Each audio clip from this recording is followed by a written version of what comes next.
Od czego zaczynasz, Paweł, swój dzień handlowy? Jak wygląda twoja sesja? Takie trochę z życia tradera i porozmawiajmy sobie na ten temat. Ja prowadzę coś takiego jak rutyna przedsesyjna i posesyjna. To jest kilka czynności, które muszą być przeze mnie wykonane. Dlaczego? Dlatego, że jeżeli chcę się zajmować tradingiem, to nie jest tak, że ja budzę się rano i to jest jedyna rzecz, którą chcę dzisiaj robić. Nie. Mam szereg innych obowiązków w związku z tym, że oprócz tego, że prowadzę jakiś biznes, nie jeden, ale kilka różnych projektów, w nich uczestniczę, muszę wiedzieć, co się dzieje. Mam jakieś telefony ludzi, współpracowników, plus do tego pełnię jeszcze inną rolę. Jestem ojcem między innymi, więc tam też jestem zaoferowany. Rodzina, to wszystko powoduje, że moja głowa koncentruje się na różnych rzeczach w ciągu dnia i teraz, jeżeli ja mam usiąść przed wykresem, to ja muszę być w pełni skoncentrowany, w pełni skupiony. Więc takim pierwszym elementem, od którego ja zaczynam każdą taką rutynę przedsesyjną, to jest przeglądanie swojego dziennika tradera. Jest to element, o którym ja bębnie mówię. Wiem, wiele osób jest nieprzekonanych, ale uważam, że to jest coś, co zmienia w ogóle twoje możliwości w tradingu i to, jakie będziesz mieć efekty. Sprawdzam swoje notatki, dobra, w dużym skrócie. Sprawdzam swoje notatki, co ja ostatnio myślałem na temat rynku, bo ja mogłem mieć kilkudniową przerwę. Być może coś się wczoraj działo i tam czasami czytam, aha, Paweł, miałeś zwrócić uwagę na jakiś element, na przykład miałeś zwrócić uwagę na jakieś wydarzenia makroekonomiczne, miałeś je wziąć pod uwagę, miałeś sprawdzić, załóżmy, stop procentowy, miałeś sprawdzić siłę danej waluty. Nie chcę odświeżać, odnawiać codziennie całego procesu, rysować, być może po wykresie, podjąć ponownie te same decyzje. Nie, skoro doszedłem do jakiegoś punktu, idę dalej, ale muszę mieć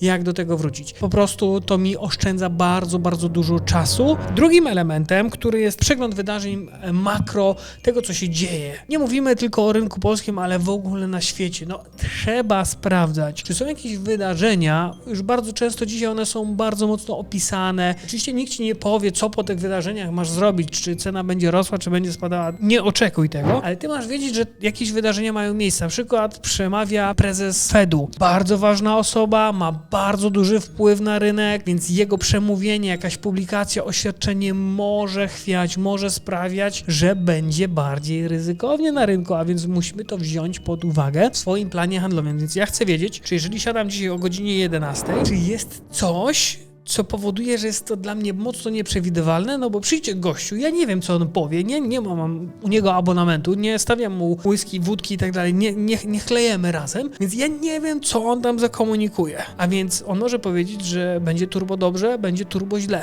Teraz jeżeli ja tego nie uwzględnię w swoim planie, no to ja mogę dostać bardzo szybko wtytę. Więc są takie wydarzenia, które pojawiają się w ciągu dnia, tygodnia, na które ja zwracam uwagę. W zależności od tego, jaką masz wiedzę, jaką masz intuicję, czy ty czytasz dużo, czy się tym interesujesz, możesz próbować prognozować, aha, jeżeli wydźwięk będzie taki, a nie inny, te parametry będą dobre lub złe, czy też, nie wiem, będzie wskaźnik inflacyjny nam będzie rósł lub spadał, jak on może wpływać na cenę na rynek. I fajnie, żebyś to ty podejmowała decyzję na zasadzie, aha, okej, jak ty czujesz, co się może wydarzyć w kontekście właśnie jakiejś publikacji tych danych, jak to rynek może odebrać. To powinno być twoje zdanie. Oczywiście rynek może zrobić wszystko i to oboje wiemy. Dlaczego do tego zachęcam? Do twoich wniosków? Dlatego, że czytanie na ten temat do niczego cię nie doprowadzi. Czytanie analityków, znajdziesz i przeciwników, i sympatyków jakby danej decyzji, danego odczytu, więc to nie ma sensu. Finalnie to ty musisz określić, co z tym zrobić. Trzeci element, w zależności od tego, jaki czas to jest, w moim przypadku,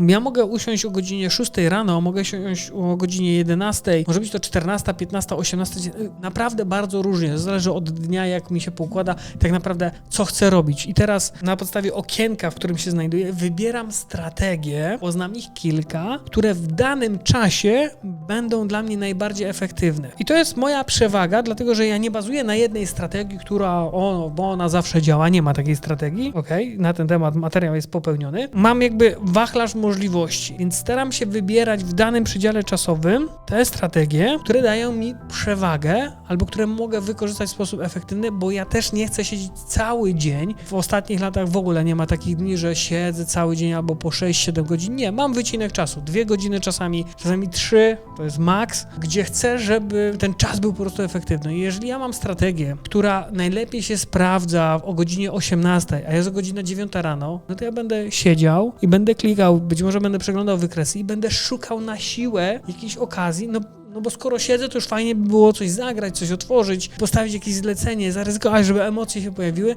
Jest to turbo bez sensu, ale niestety w wielu sytuacjach właśnie tak jest. Kolejny element to jest pewna zmienna. W zależności od tego, jak często korzystam ze strategii, chociaż staram się to robić za każdym razem, wracam sobie do swojego notatnika, bo mam to zapisane. Konkretne elementy, które się na tą strategię składają. Aha, pamiętaj, Paweł, załóżmy, nie wiem, o wolumenach, pamiętaj o zmienności, pamiętaj, jak kalkulować ryzyko w tej strategii. Każda strategia, jeżeli jest przeze mnie sprecyzowana, a tak jest, to wczytuję się w jej dokładnie zasady po to, żebym nie pominął czegoś, bo nie ma nic gorszego, kiedy ja siadam, mówię, wydaje mi się, że pamiętam wszystkie założenia, później zaczynam handlować i coś nie idzie, coś jest tak, ja patrzę w zasady i mówię, o Boże, zapomniałem o tym, że miałem, załóżmy, nie wiem, nie ryzykować więcej niż jakiś procent konta, albo miałem nie otwierać pozycji long, dlatego że jest środek dnia. Jako totalnie randomowe przykłady, więc jeżeli mam to sprecyzowane, zajmuje mi to minutę, dwie, żeby przeczytać te krótkie punkty związane z strategią, to pozwala mi bardziej efektywnie stosować strategię, trzymać się jej zasad.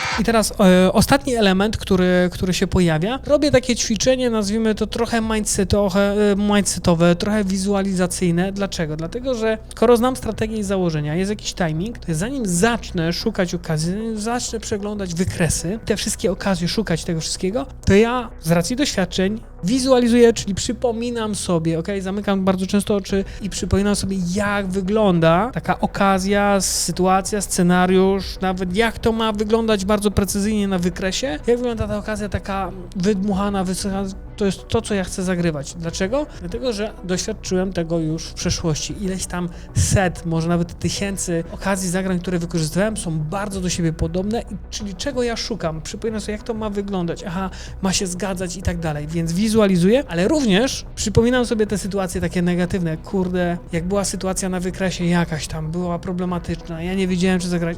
Zaryzykowałem i kurczę, za każdym razem mogłem stracić. I teraz i jedno i drugie ćwiczenie jest mega istotne. Te pozytywne będzie powodowało, że szybciej znajdujemy i pewniej się czujemy w kontekście szukania okazji i otwierania pozycji. Natomiast te negatywne doświadczenie, które też wizualizujemy, powoduje, że w momencie, kiedy my jesteśmy na wykresie i dzieją się to różnego rodzaju, nazwijmy to, problemy, na zasadzie ja nie wiem, czy ja powinienem zagrywać, to mi nie pasuje i mi się przypomina w głowie od razu, kurde, jak tak kombinowałeś i straciłeś hajs, po co ci to było, później się frustrowałeś, później sobie mówiłeś, Paweł, no jesteś debilem, jesteś gamoniem, jak ty to w ogóle zagrać, po co, po cholerę ci to było. I w ten sposób, jak się coś takiego dzieje, ja automatycznie odpuszczam, mówię, dobra, niby jest okazja, może będzie fajnie, ale olać to, będzie dzień kolejny. Natomiast jak wygląda tak w praktyce życie tradera, taki dzień tradingowy, moi drodzy, już niebawem będzie taka okazja, żebyście tego doświadczyli, być może coś w temacie nagramy, jak taki dzień może wyglądać, żebyście mieli namiastkę tego. Pamiętajcie o subach, pamiętajcie o lajkach, moi drodzy, to jest dla nas bardzo ważne, za wszystkie tego typu czynności bardzo dziękuję. Teraz w następnym materiale, do którego cię kieruję, możesz sobie zobaczyć, jak my pracujemy ze strategią. Jest cały cykl temu poświęcony, takie wprowadzenie, przygotowanie, zobacz, co dla ciebie mamy.